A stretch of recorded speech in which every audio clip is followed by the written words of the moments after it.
Hello à tous, c'est Sébastien de la team Red Ribbon. Je suis là aujourd'hui pour vous présenter un des decks que l'on considère comme tier 0, c'est le deck Hachiyak. Alors rentrons dans le vif du sujet tout de suite. Alors le but du deck, c'est avant tout un contrôle de board. C'est un deck qui va prendre très peu de dégâts, voire pas du tout s'il le désire, et qui va contrôler le board adverse et qui va grignoter petit à petit la vie de l'adversaire pour pouvoir finir facilement l'adversaire. C'est un deck, comme je dis, qui fatigue l'adversaire, que ce soit au niveau de la partie, au niveau de la main de l'adversaire, mais aussi psychologiquement, parce que les games peuvent être interminables face à un adversaire Hachi. Pour ce qu'on a besoin pour créer le deck, principalement de la BT8. La plupart des cartes sont sorties en BT8 et on va réutiliser en fonction de ses moyens tout un tas de finishers ou de cartes noires qu'on avait dans les précédentes expansions. On a également quelques cartes de la draft box qui viennent de sortir, qui peuvent être utiles et je vais vous présenter tout à l'heure. Alors, pour commencer, je vais vous présenter le leader qui fait à lui tout seul tout le deck. Sa version non éveillée, c'est Litchi et Hachiyak. Son permanent nous dit qu'on ne peut pas jouer des cartes autres que des cartes noires et le leader ne peut pas attaquer quand il n'est pas éveillé. C'est-à-dire qu'on ne va pas pouvoir jouer déjà d'autres couleurs sur le terrain, éventuellement en combo, mais pas plus. L'effet activation principale, c'est simplement qu'on va mettre une carte sous le leader, une carte dans sa drop, et on va piocher un. Une fois qu'on aura réussi à atteindre 3 cartes sous le leader, on va pouvoir les mettre en drop, puis s'éveiller en piochant un et en tournant la carte. Une fois le leader éveillé, on a toujours le même permanent qui nous dit qu'on ne peut jouer que des cartes de combat noir. Et on a la possibilité de, quand on attaque, de piocher une carte, ce qui est toujours pratique, et le leader gagne plus 5000. Autre auto que je n'ai pas précisé, qui est le même en éveillé et en non éveillé, c'est ce qui fait toute la puissance du deck. L'auto nous dit, quand une carte de combat attaque, donc peu importe la carte de combat, le joueur ayant attaqué ne peut pas attaquer avec des jetons ou des cartes de combat avec des coups d'énergie de 7 ou moins, autre que la carte avec laquelle il a attaqué pour toute la durée du tour.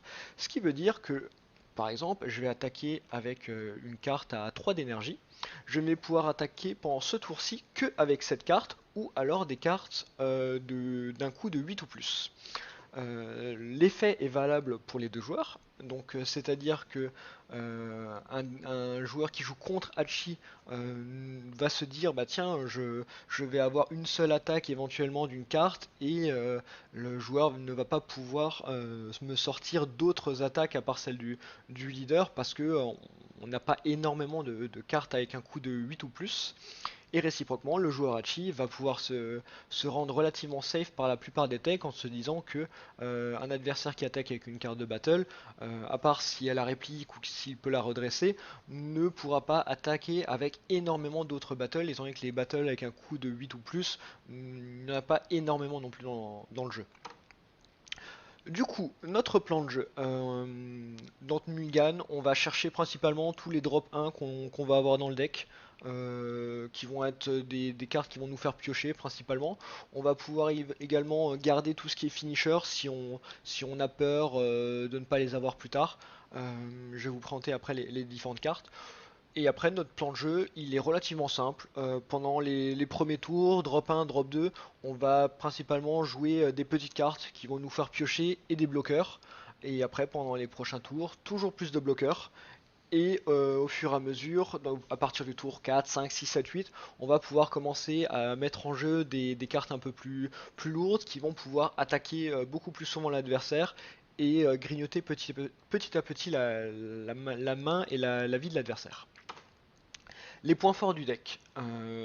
Alors, comme j'ai dit, peut théoriquement être immortel. C'est-à-dire que si un joueur Hachi ne veut pas perdre de points de vie ou simplement ne veut pas baisser en points de vie avec le nombre de bloqueurs, plus de capacité de combo, etc., il peut techniquement encaisser la plupart des attaques.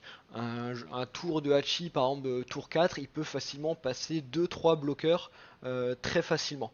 Sachant qu'on a des cartes qui, quand un bloqueur meurt, un autre bloqueur peut prendre sa suite et donc arriver plus ou moins à une chaîne infinie qui va pouvoir bloquer la plupart des attaques des adversaires. Encore en termes de plan de jeu, Hatchak c'est un deck relativement simple à mettre en place parce que c'est un deck rassurant. On va très peu brick, c'est-à-dire que la plupart du temps, les bonnes cartes, soit on va pouvoir facilement les tuto, soit on va pas pouvoir facilement les récupérer de la drop. On va beaucoup jouer avec sa drop, on va pouvoir remettre des cartes dans le deck.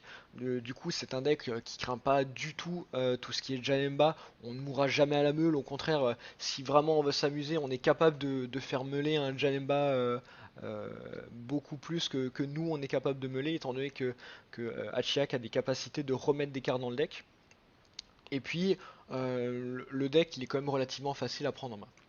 Le deck permet également de facilement se placer, c'est-à-dire que ou sur certains decks on va avoir peur d'un tour très agressif de l'adversaire. Sur un deck Hachiak, on peut se dire, bah non, je sais que de toute façon il pourra attaquer qu'avec une seule battle, sauf si elle se redresse, et des cartes à 8. Des cartes à 8, il n'y en a pas énormément. On est capable d'accepter ça et de se dire, bah tiens, je vais me full tap pour jouer une grosse carte qui va peut-être me faire avancer facilement dans mon jeu, etc. Ensuite, il peut effectivement contrer naturellement beaucoup de decks. Tous les decks aggro qui n'attaquent pas forcément avec des battles à 8 ou plus vont être très embêtés car elles ne pourront avoir une attaque de battle par tour, sauf si elles se redressent bien entendu, mais on va tout de suite limiter fortement l'adversaire. Un, un baby par exemple qui fait partie des decks tier 0, qui est extrêmement fort, va être extrêmement gêné par le Hachiak étant donné que il ne pourra pas déchaîner toute sa puissance en attaquant avec plein de battles, etc. Il va être du coup naturellement contré. Et étant donné qu'Hachiak est un deck qui arrive à rester très très safe, aujourd'hui les decks aggro vont eux-mêmes se piocher des points de vie, etc. Ils vont naturellement eux se mettre en danger, se laisser à 2 points de vie, etc. Et Hachiak a cette capacité derrière de pouvoir finir l'adversaire s'il s'est trop mis en danger, sachant que nous, il va nous rester 7, 8 points de vie à la fin de la partie. Les points faibles. Du coup, face à des decks très défensifs, je pense à du vert bleu par exemple, qui va énormément défendre, qui va énormément placer des comptes de mise en jeu, etc. Pour dès qu'on va nous on va jouer une carte, le deck Hachiak a énormément de mal parce que aller loin dans les games, ça veut dire laisser l'adversaire poser peut-être des cartes très fortes qui sont au-dessus de 8 ou du moins placer des combos qui peuvent être ravageurs. Je pense par exemple au deck vert bleu qui est capable de virer toutes les énergies qui ne sont pas bicolores. Donc on peut rapidement se retrouver dans des situations très compliquées face à ce genre de deck. Il fait un CA moyen, il faut le dire. Le leader effectivement pioche quand il attaque. Mais à côté de ça, effectivement, on a tous les drop 1 qui nous permet de draw, mais ça reste du CA plus 0, ce qui fait que le deck ne pioche pas énormément.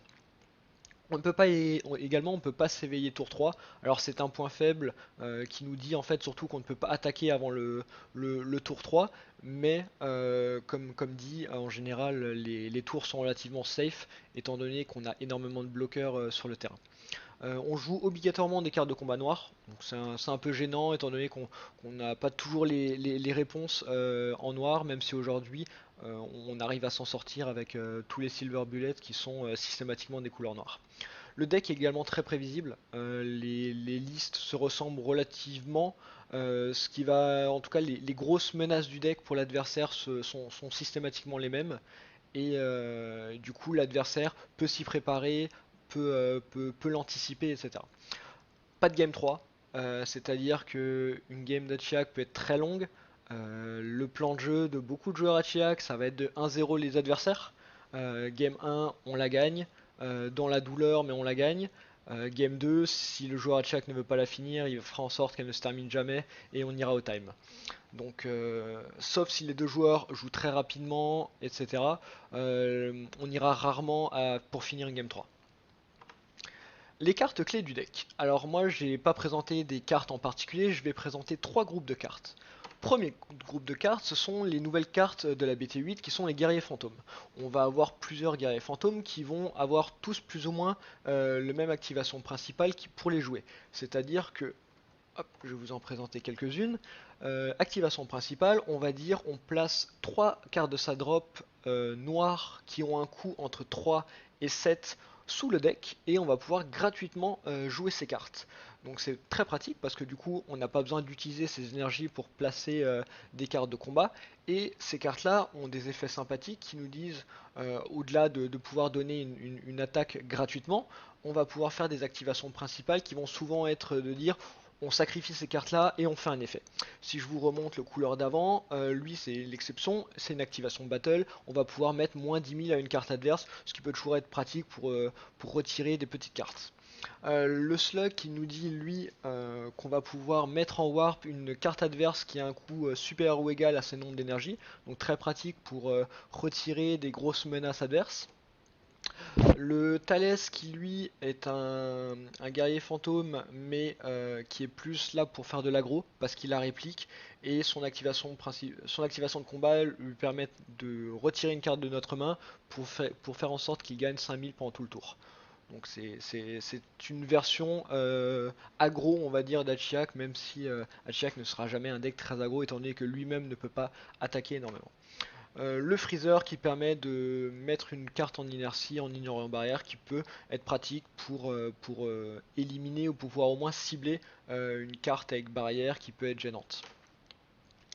Donc ça c'est une partie de nos cartes clés. Les deuxièmes cartes clés pour moi que j'ai mis c'est les finishers. Et c'est là où entre guillemets en fonction des moyens de chacun on va pouvoir mettre différents finishers. Un des plus importants ou un des plus simples, ça va être la secret de la BT4 qui est un espace-temps obscur 7 pour un coût de 5 qui a triple frappe et surtout qui permet de voir la main adverse et d'utiliser 4 cartes de sa main pour combo. Donc très pratique soit pour vider la main de l'adversaire, soit simplement pour frapper. Après, cette carte là est malheureusement extrêmement sensible à tout potentiellement des comptes de mise en jeu, le moindre contre, les Mafuba, etc. sont très pénibles. Par chance, je pense que si on a Mafuba, on fera quand même l'effet auto, de voir la main, de combo avec, etc. Donc ça nous permet au moins de voir venir, d'éliminer des menaces, etc. Donc ça c'est un des finishers privilégiés d'Achiak.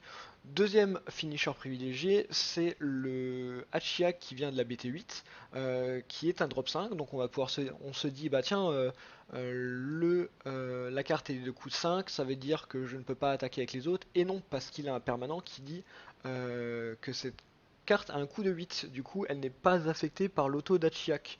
Donc on est capable d'attaquer avec une carte à 3, 4, etc.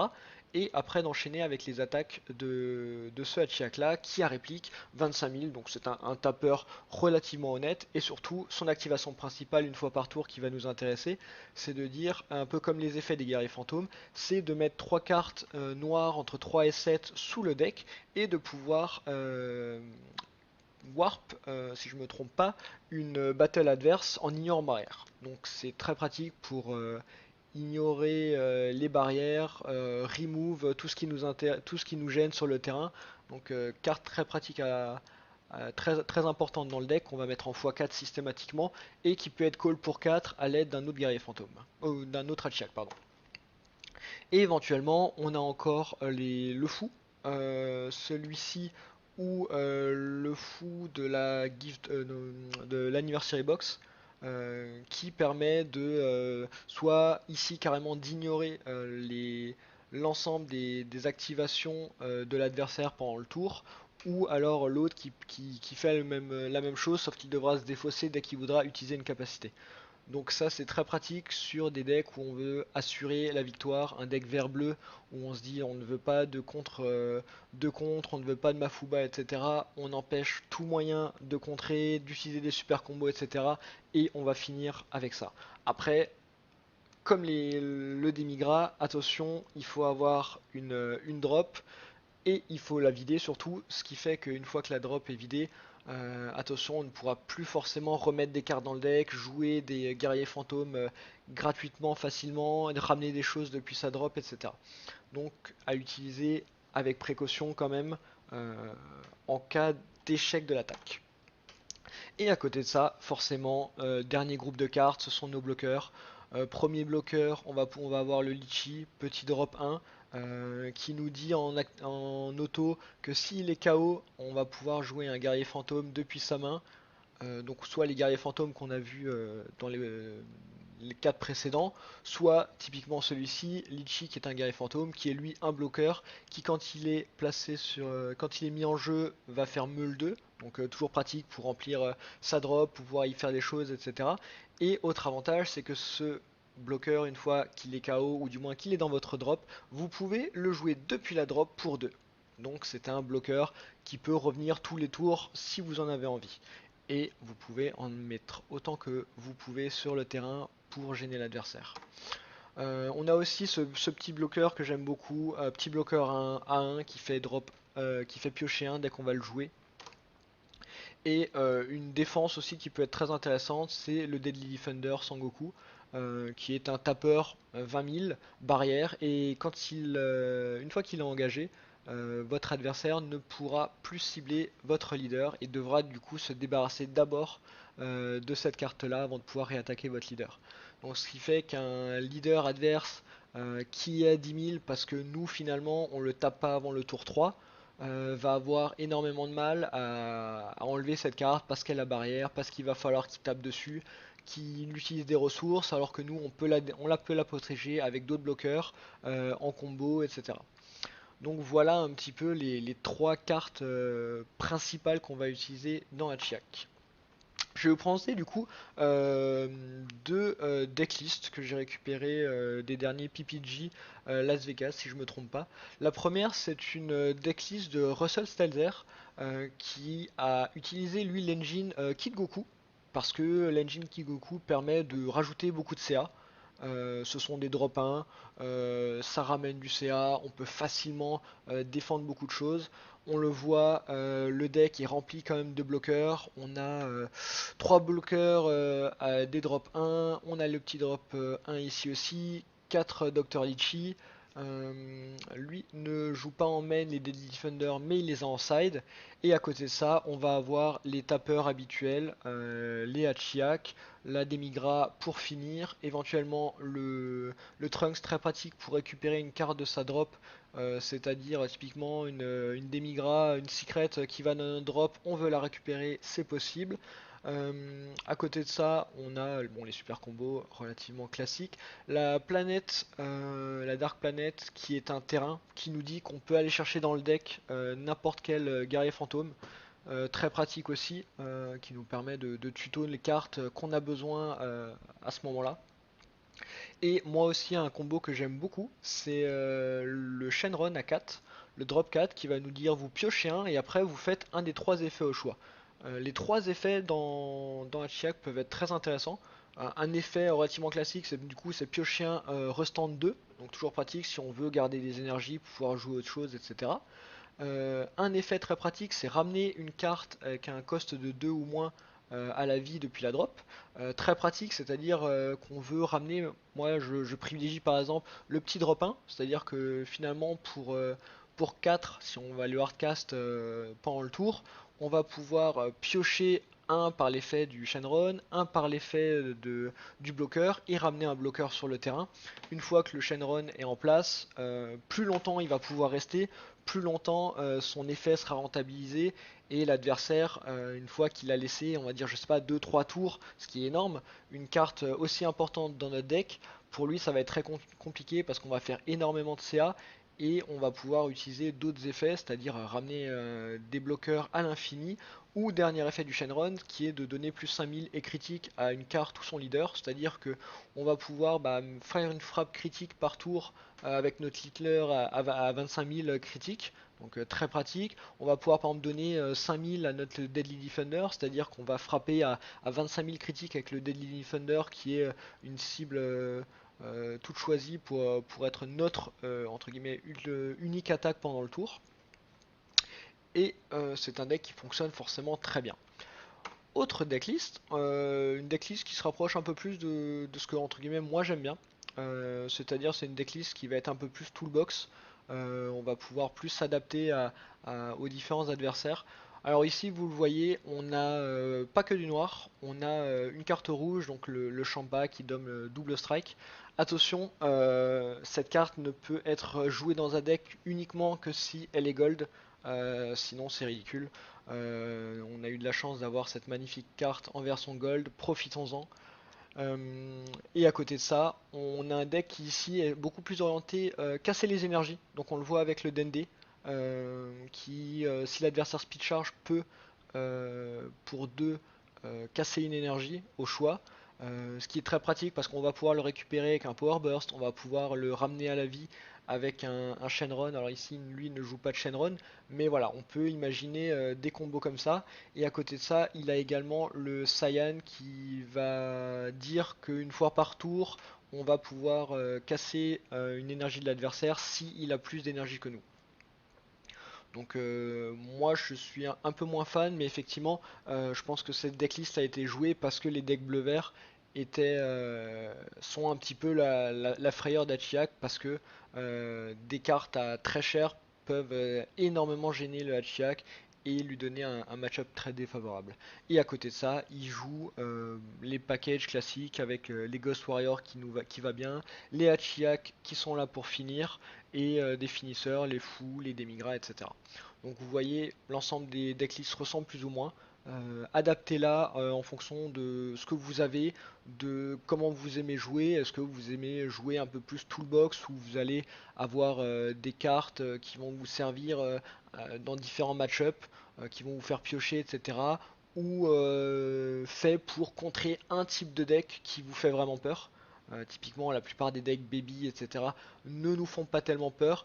Par contre, des decks vert-bleu ou des decks qui vont speed charge, etc., nous embêtent beaucoup plus et donc adapter son jeu en fonction de ces match-ups là.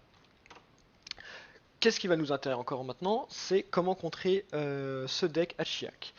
Alors, déjà, on pourrait imaginer empêcher l'effet de leader. Aujourd'hui, on a quelques cartes qui annulent l'effet de leader. Il me semble que Baby a certaines de ces armes-là, qui fait que, une fois qu'on a annulé l'effet de leader, on peut imaginer attaquer avec plein de battles et essayer de finir la Chiak là-dessus. C'est un moyen, ça va coûter peut-être cher en énergie. Hardcast, une carte de mémoire à 5, c'est un risque. Ça passe ou ça casse. Euh, c'est dangereux, mais c'est un moyen. Autre chose, c'est ne pas se laisser submerger par les bloqueurs. Mine de rien, si le Hachiyak veut vraiment défendre toute sa vie, il peut poser 2-3 bloqueurs par tour, sans aucun problème, parce qu'il peut les ramener de la drop, parce que ça coûte pas très cher, parce qu'ils les font piocher, etc. Donc ne vous laissez pas submerger face à une armée de bloqueurs. Si vous avez des moyens pour remove des cartes à 1, mettre des moins 5000 sur certaines cartes, des moins 10 000 pour éliminer les bloqueurs, n'hésitez pas parce qu'une fois que l'armée de bloqueurs est ici, le Hachiyak ne prendra point de points de vie, vous n'arriverez pas à le grignoter. Et lui par contre va tous les tours pouvoir petit à petit vous grignoter, vous faire des dégâts, vous empêcher de jouer correctement, etc. Donc éliminez les bloqueurs si vous arrivez. Pour ça il y a plein de moyens qui existent dans le jeu. Ne pas prendre de risques, c'est-à-dire que vous laissez à un point de vie, à 2 points de vie, parce que vos effets leader font que vous pouvez, je sais pas moi, comme je pense à un Broly qui peut prendre des PV pour restand des battles ou restand des énergies. Je pense à un Baby qui peut se vider tous ses PV lui-même pour pouvoir mettre moins 5000 à son leader, etc. À notre leader, pardon. Fait que si pendant le tour où vous tentez entre guillemets d'achever un Chiak ou d'attaquer fortement le Hachiyak, si ce tour là ne passe pas, vous allez être très sensible à la riposte par l'attaque du leader qui peut être un champ à double frappe, par des Hachiyak qui en réplique et qui vont taper fortement sur vos PV. Attention à ne pas prendre de risque parce que le Hachiyak, lui en général, va rester à 6 PV au plus bas parce que lui veut tenir dans la game et vous allez prendre des risques, des fois peut-être trop dangereux. Euh, Autre possibilité, c'est placer son jeu. Hachiyak, lui, peut placer son jeu en mettant des Shenron à 4, etc. Pourquoi pas vous-même, en fonction de vos decks, placer votre jeu, mettre en place des cartes qui tous les tours vont vous faire piocher. Je pense à par exemple des engines Kitku qui vont pouvoir vous faire facilement piocher, facilement défendre, attaquer. Vous-même placer des choses qui vont vous pouvoir permettre de charger de l'énergie par exemple. Attention forcément au contre de Dende, etc. Mais en tout cas, vous pouvez vous-même être relativement safe dans les premiers tours et placer votre jeu. Autre et dernière chose, je pense que c'est ce qui est le plus important, c'est l'obliger à utiliser un maximum de ressources. Soit en ayant des attaques qui l'obligent à utiliser des contres. Je pense par exemple à un Baby Drop 6, le gorille, qui est très pénible. C'est un triple frappe 30 000. En général, le Hachiak va vouloir absolument negate l'attaque parce que on n'a pas envie de se prendre 3 dégâts à chaque fois. Toutes les triples frappes sont vraiment très gênantes. Des choses qui vont nous vider la main vont être très gênantes aussi. Je pense à un Gogeta Drop Set qui va nous vider totalement notre main. Et très gênant étant donné que le CA de Hachiak est relativement moyen. Voilà, tout ce qui va pouvoir soit utiliser des ressources, soit vider la main, etc. Ce sont vraiment des contres très favorables à Hachiak. Et après ça, tenter de le finir petit à petit avant de soi-même se faire finir petit à petit. Le deck pour moi est un deck tier 0, on râle énormément ou du moins on se plaint des fois beaucoup de baby parce que des tours 3 tellement violents qu'on est capable d'enlever une dizaine de points de vie si vraiment on le voulait vraiment. De manière très facile avec du CA incroyable, etc. Et finalement Hachiak c'est son contre parfait, il ne craint pas les decks aggro, etc. Il n'y a pas énormément de decks qui font vraiment peur à Hachiak. Et finalement, je pense que pour moi, c'est Hachiak qui est aujourd'hui le plus dangereux face à la plupart des autres decks. Donc méfiez-vous des joueurs Hachiak. Euh, Jouez vite. Attention, on me dit beaucoup que les joueurs français sont très lents, etc. C'est souvent, malheureusement, c'est souvent vrai. Les joueurs Hachiak peuvent être des joueurs lents comme n'importe quel joueur, mais souvent l'adversaire lui-même va jouer lentement parce que n'a qu'une attaque et va vouloir entre guillemets optimiser au maximum son tour. Ce qui fait qu'on peut avoir des parties extrêmement longues et pénibles, soit à regarder, soit à jouer pour l'adversaire. En général, le joueur Hachiak, s'il a choisi Hachiak, c'est qu'il aime bien aussi être un petit peu cancer et qui se fait plaisir. Voilà. Donc bon courage à tous pour tous ceux qui vont affronter des Hachiak. Des contres, il en existe, pas énormément, mais bonne chance à vous. Au revoir.